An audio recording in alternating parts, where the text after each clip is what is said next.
बदलते भारत की शान।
अब मुझे असलियत पता चल गया। तुमने जो कुछ भी बोला था वो सच नहीं था, झूठ था।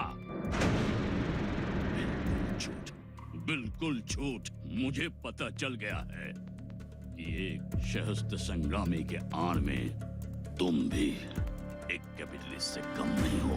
तुम भी शोषण करते हो लोगों को। जब राज खोल गया है तो एक बात कान खोल के सुन लो, अच्छी तरह से सुन लो। हमारे ऑर्गेनाइजेशन में एक बार जो दाखिल हो जाता है, अंदर आ जाता है, तो वो बाहर नहीं निकल सकता। नामुमकिन है बाहर निकलना। जीना यहाँ, मरना यहाँ, और उसके लिए जान भी खोना पड़ सकता है।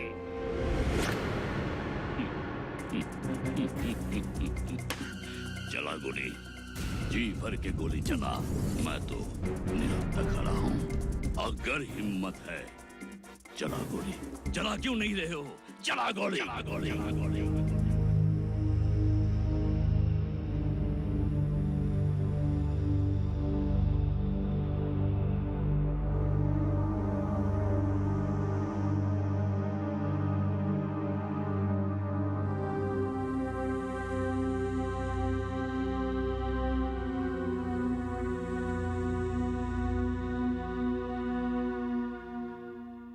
हेलो रंजय भैया, कैसे हो?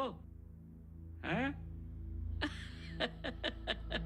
Very good, very good. हाँ, मैंने जिस काम के लिए आपको कहा था, रंजय भैया, आपने कुछ सोचा क्या? विक्रम, एकदम बारीकी से सोचा। काफी चिंतन मनन करने का बाद मैंने ये निर्णय लिया है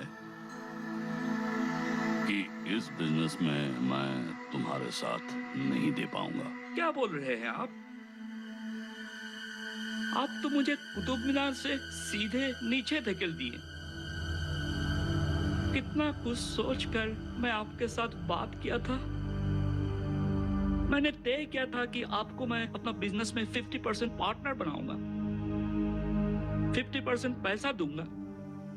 I mean प्रॉफिट, रंजय भैया।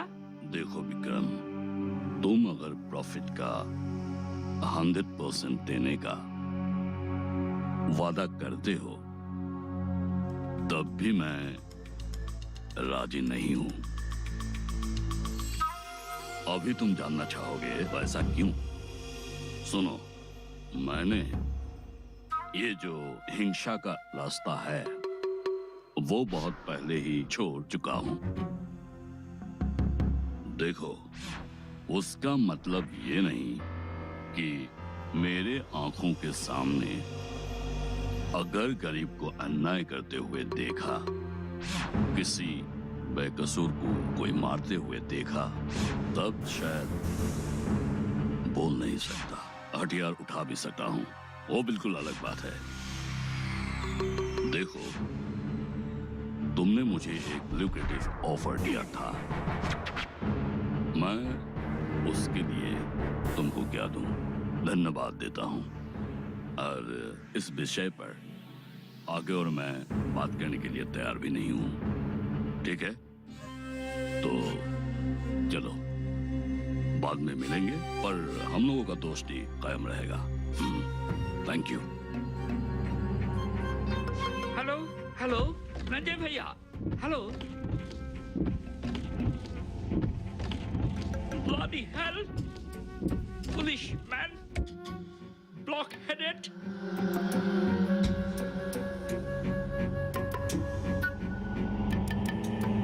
Nonsense, bloody hell! दिमाग में कुछ भी नहीं है। Nonsense! किसका ऊपर गुस्सा आ रहा है? वही जो पहले उग्रपंथी संगठन में थे, बाद में वो सरकार के आगे सरेंडर कर दिया। उसे मैं देख लूंगा, मजबूर कर दूंगा उसे।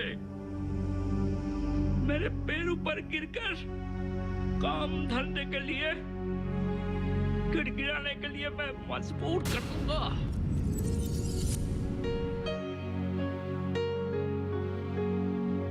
ममता, ममता। हाँ। रेखा आंटी अब कब आए? कब आई वो छोड़ो, पर मैं बाहर जाने से पहले तुम्हें क्या बोलकर गई थी? आंटी चुप, बहाने की कोई जरूरत नहीं है। मुझे पता है तुम बहानेबाजी में बहुत माहिर हो। मैं बाहर जाने से पहले तुम्हें बोलकर गई थी या नहीं कि घर की नौकर चाकर के ऊपर नजर रखना? वो तो ठीक से ही काम कर रहे थे। हाँ, ठीक से काम कर रहे थे। रामू और राजू का तो कहीं आता पता ही नहीं। जरूर वो दोनों काम छोड़कर कहीं सिनेमा देखने गए होंगे। और महारानी चमेली, वो तो सोफे पर सो रही है और रसोई घर में बर्तनों का ढेर लगा हुआ है। तुम क्या चाहते हो, मैं जाकर धूं? आंटी, जब मैंने देखा था तब तो वो अच्छे से ही काम कर रहे थे। आपको तो पता ही है मेरा परीक्षा नजदीक है, इसलिए सोचा थोड़ा पढ़ लूं। पढ़ लिख कर क्या फोड़ोगे, मुझे पता है। और सुनो, मैं तुम्हारी माँ नहीं हूँ जो तुम्हारे हर नखरे को मैं सहती रहूँ। आज के बाद अगर तुम ऐसे करोगे तो मैं हाथ उठाने के लिए मजबूर हो जाऊंगी। माँ, बिना कुछ सोचे समझे अब ममता को क्यों डांट रही है? अपने तो इसको रुला ही दिया। अनुज, बेटा तुम बीच में मत आओ। ये मेरा और ममता का मामला है। तो क्या हुआ? मैंने तो खुद अपनी आंखों से देखा। जैसे अब ममता को बोल कर गई थी, ममता वैसे ही निगरानी कर रही थी। सुनो बेटा, इसके तरफदारी में समय बर्बाद मत करो। तुम्हारे परीक्षा नजदीक है, जाओ जाकर पढ़ाई करो। कमाल है, मुझे पढ़ने को कह रही हो लेकिन इसको डिस्टर्ब कर रही हो। इसकी भी तो परीक्षा नजदीक है।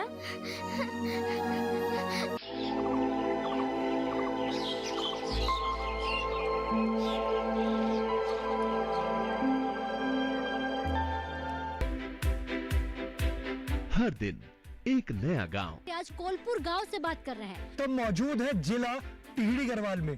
पाकिस्तान के बिल्कुल बॉर्डर से आज की चर्चा दिखा रहे हैं। एक नई चौपाल। चौपाल पर लेकर चलेंगे। हम चौपाल चर्चा में पहुंच गए हैं। और एक नई चर्चा किसान क्रेडिट कार्ड योजना के बारे में। मत्स्य पालन पर बात करने वाले हैं। किसान खुद गिनाएंगे योजनाओं के फायदे। पहले के मुकाबले खेती में आमदनी बढ़ी कि नहीं बढ़ी? पहले के मुकाबले आमदनी दुगुनी तिगुनी हो गई। प्रधानमंत्री किसान सम्मान निधि योजना से लाभ मिल रहा है। इसे बहुत लाभ हो रहा है। कि प्रधानमंत्री जी की ये जो बनाई हुई योजना है, ये कैसी है? किसानों के लिए बहुत फायदेमंद है। मैं भी खुश हूँ। देखिए चौपाल चर्चा, सोमवार से शुक्रवार सुबह 9 बजे।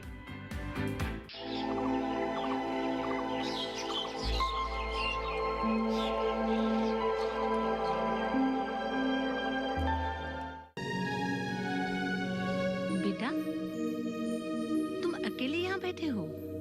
मैं डाइनिंग टेबल पर तुम्हारे खाने के लिए इंतजार कर रही हूँ। चलो। किसने कहा आपको इंतजार करने के लिए? खा लिया होता। मैं तुम्हारे बिना कैसे खा सकती हूँ, बोलो? जब मुझे और ममता को छोड़कर आप बाहर पार्टियों में जाती है, तब कैसे खाते हो?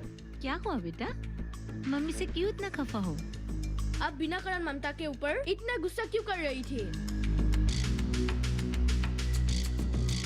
ओहो, आखिर बात यही है। अगर आप मर जाते और कोई मेरे साथ ऐसा पेश आता तो मैं क्या करता? Shut up! रेखा, तुमने ये क्या किया? जो तुमने देखा, पर क्यों किया? ये मेरी मरने की बात कर रहा था। रेखा, मैंने सुना ये तुम्हारी मरने की बात नहीं कह रहा था, ये तो सिर्फ उदाहरण दे रहा था। जो भी हो, ये मेरी मरने जीने की बात कर रहा था। उस मनहूस ममता ने ही इसका दिमाग मरने जीने की बात बोल बोल कर खराब कर दिया।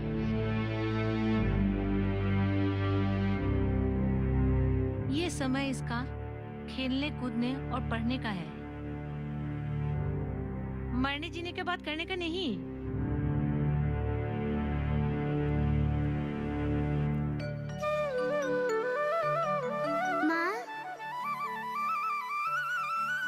माँ, तुम तो मुझे छोड़कर हमेशा हमेशा के लिए चली गई थी। हाँ, गई थी।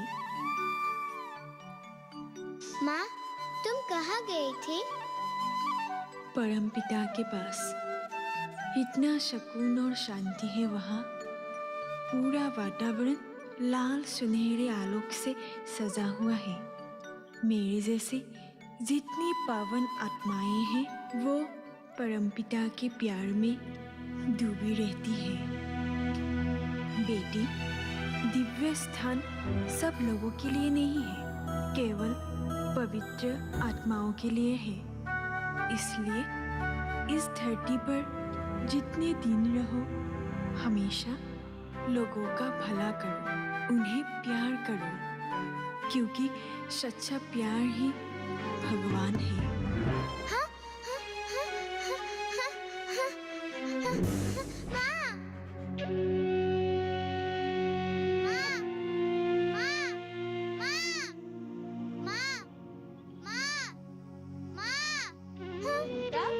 ममता, उठो।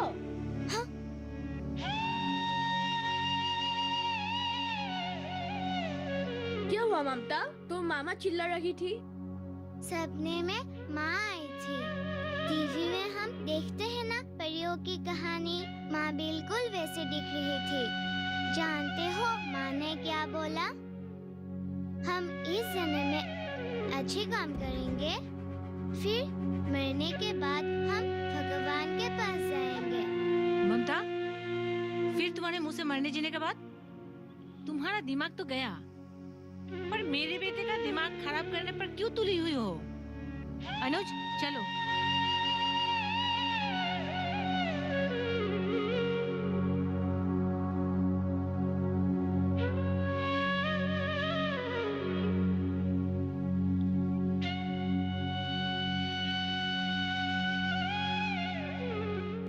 क्या बात है? तुम इतना परेशान क्यों लग रहे हो? क्या बताऊं, सब बर्बाद हो गया। बहुत होशियार थी ममता की माँ।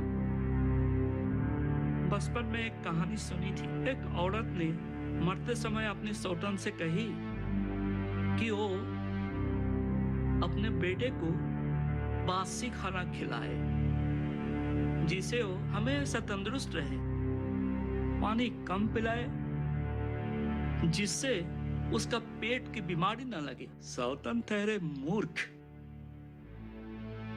उसने वो सब किया अपने बेटे के साथ, और उसके बेटे को गरम खाना, भरपेट पानी पिलाई। नतीजा क्या हुआ? सौतन की बेटा बेचारा जल्दी ही मर गया, और आज हमारे हालत भी उस सौतन की तरह हो गई। मैंने कभी सपनों में भी नहीं सोचा था कि ऐसा भी कभी हो सकता है। अरे हुआ क्या, ये तो बताओ। सीमा भाभी ने मरने से पहले अपनी वसीयत में अपनी सारी जमीन जायदाद अपनी बेटी ममता के नाम कर दी। वो तो मर गई, पर साथ में हमें भी मार गई। ये सब तुम्हें कैसे पता चला? आज वकील ने मुझे खुद बताया। तुमने वकील को खरीदने के लिए कोशिश क्यों नहीं की? हर वकील बिकाऊ नहीं होता। मैंने उसे खरीदने की बहुत कोशिश की, पर उसने मेरी एक न सुनी। वो अपने प्रिंसिपल का बहुत पक्का है। सबसे बड़ी बात तो ये है, वो ममता के ऊपर एक आंच तक आने नहीं देगा। अच्छा, माँ मरने से पहले सब कुछ मेरे नाम कर गई। हाँ, याद आया, एक दिन माँ ने मुझे कहा था, ममता, जैसे तुम्हारे पिताजी गुजर गए, एक दिन मैं भी चले जाऊंगी। उसके बाद ये सब तुम्हें ही संभालना होगा। याद रखना, इस बिजनेस एस्टेब्लिशमेंट को तुम्हारे पिताजी ने बड़ी मेहनत और ईमानदारी से खड़ा किया है। मेरे जाने के बाद तुम ही अपने पिता की सपने को पूरा कर सकते हो। माँ, अब मुझे छोड़कर जाने की बात क्यों कह रहे हैं? बेटी, समय किसी का इंतजार नहीं करता। किसके साथ क्या हो जाए ये कोई नहीं जानता। इसलिए समय रहते हम अगर सही कदम उठा ले तो आगे जाकर फल मीठा ही होता है ना? हाँ माँ।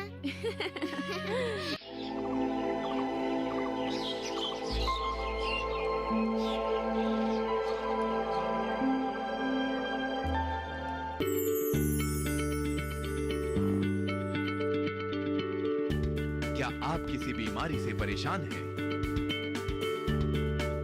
चाहते हैं डॉक्टर की सलाह? तो हम हैं आपके साथ। बताएंगे आपको जीने की राह। समस्याएं आपकी, समाधान देश के मशहूर विशेषज्ञों के। घर बैठे बात करें देश के जाने माने डॉक्टरों से।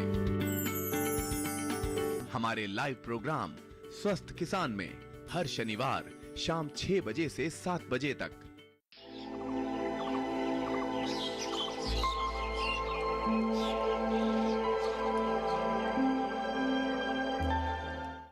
अनुज, अभी तो मैं नाबालिग हूँ। जिस दिन मैं 18 साल की हो जाऊंगी, तब मैं माँ की बिजनेस संभालने की कोशिश करूंगी। ममता, मैं भी साथ दूंगा। क्यों नहीं, जरूर अनुज भैया।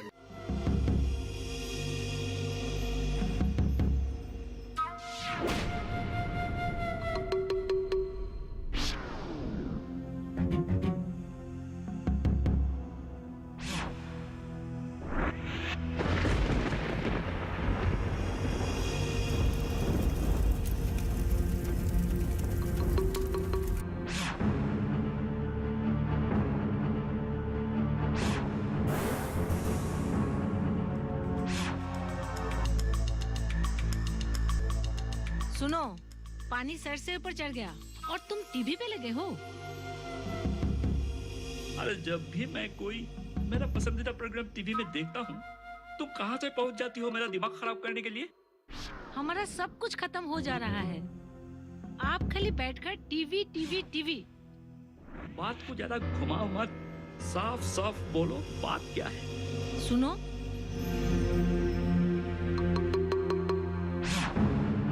ममता, मैं भी साथ दूंगा। क्यों नहीं, जरूर अनुज भैया। क्या हुआ?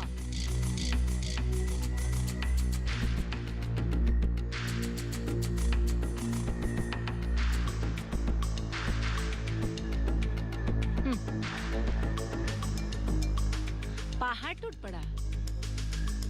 समय रहते ही कुछ कर लो, नहीं तो हम लोग भिखारी बन जाएंगे। समय रहते ही कुछ कर लो, नहीं तो हम लोग भिखारी बन जाएंगे, भिखारी बन जाएंगे। समय रहते ही कुछ कर लो, नहीं तो हम लोग, नहीं तो भिखारी बन जाएंगे, भिखारी बन जाएंगे, भिखारी बन जाएंगे। समय रहते ही कुछ कर लो, कुछ कर लो।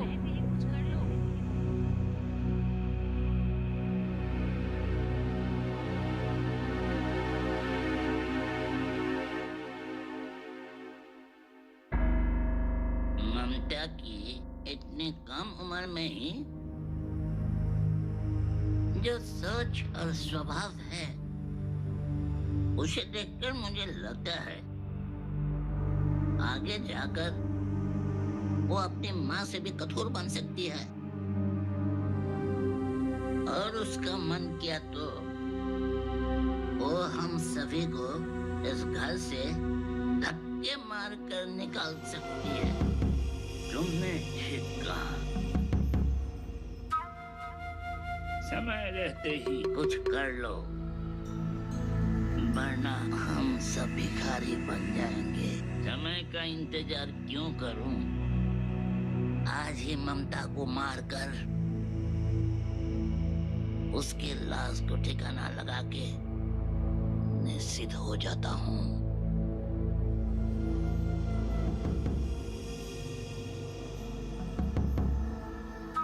ममता, ममता, उठो, उठो। क्यों, क्या हुआ? बस तो भाग जाओ अभी। क्यों? अरे अभी ये सब बताने का समय नहीं है। क्यों? पापा आ रहे हैं तुम्हें मारने के लिए। जाओ, भाग जाओ। क्या?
Hands up!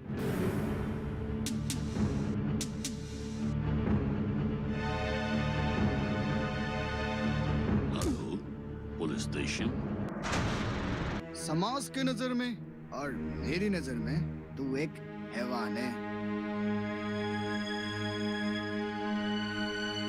सर, गुस्ताखी माफ सर। आपने सही कहा सर। मैं हैवान हूँ, पर मैंने ये जानबूझकर नहीं किया सर। जो अच्छी खबर है सुनाओ। मैं एमबीए में पूरी यूनिवर्सिटी में फर्स्ट क्लास फर्स्ट आई हूँ। पूरी यूनिवर्सिटी में? हाँ। First class first. Oh, great great great.